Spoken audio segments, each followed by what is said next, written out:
Imagine a world where we can design new medicines instantly, solve climate change models in minutes, or predict stock markets with near-perfect accuracy.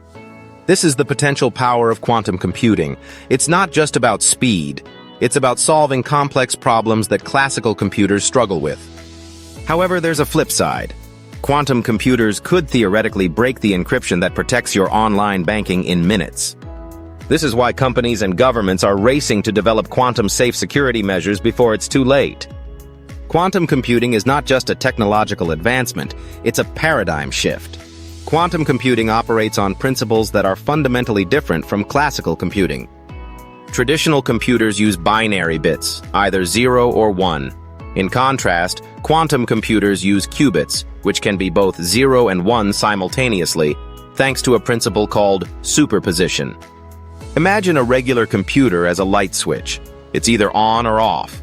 A quantum computer, however, is like a dimmer switch, allowing it to be in multiple states at once.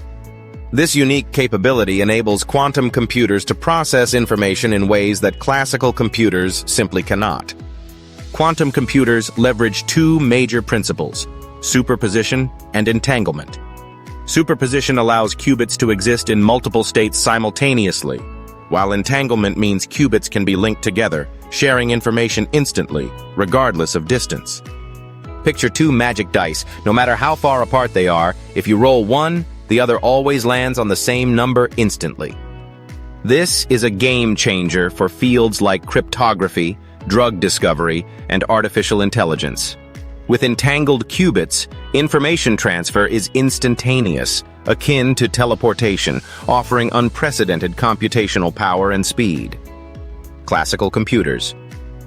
Classical computers process one calculation at a time, while quantum computers can solve multiple calculations simultaneously by leveraging superposition. This capability could revolutionize fields like security, medicine, and artificial intelligence. However, quantum computers aren't superior in every aspect. For tasks like word processing, gaming, and everyday browsing, classical computers remain more efficient. Quantum computers are designed for specific types of problems, not to replace all computers. They excel in solving complex, large-scale problems that are currently beyond the reach of classical computing, offering a complementary rather than a replacement role. Quantum computing is already making waves across various industries. In cryptography, quantum computers could break current encryption, necessitating the development of new quantum-safe security methods. In medicine, simulating molecules at the quantum level could lead to breakthroughs in drug development.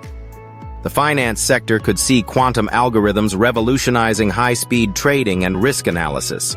In artificial intelligence, faster AI training models could enhance deep learning and automation.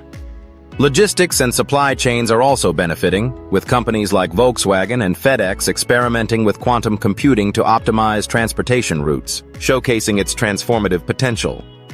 Quantum computing has evolved rapidly over the years. In 1994, Shor's algorithm was developed, proving that quantum computers could break modern encryption. Fast forward to 2019, when Google claimed quantum supremacy by solving a problem in 200 seconds that would take a supercomputer 10,000 years. By 2021, IBM developed a 127-qubit quantum processor, bringing us closer to practical quantum computing. These milestones highlight the swift progress in the field, indicating that while challenges remain, the potential for quantum computing to revolutionize technology is immense and increasingly within reach. Despite its potential, quantum computing faces significant hurdles. Error correction is a major challenge, as qubits are extremely fragile and susceptible to errors from tiny temperature changes or electromagnetic interference. Scalability is another issue. Most quantum computers today have fewer than 500 qubits, but millions are needed for practical applications. Additionally, quantum computers require extreme conditions, operating at near absolute zero to prevent qubit instability. The high cost of building quantum computers, often running into millions of dollars, limits access to large tech companies and governments, slowing widespread adoption. So, what do you think? Will quantum computing change everything, or is it overhyped? Let us know your thoughts in the comments. As scientists develop quantum error correction techniques and companies like IBM and Google race to scale up qubit counts, the challenge is immense, but so is the progress. If you enjoyed this deep dive into the future of computing, don't forget to like, subscribe, and hit the bell icon for more insights into the world of finance and technology. Stay tuned as we explore the cutting-edge innovations shaping our future.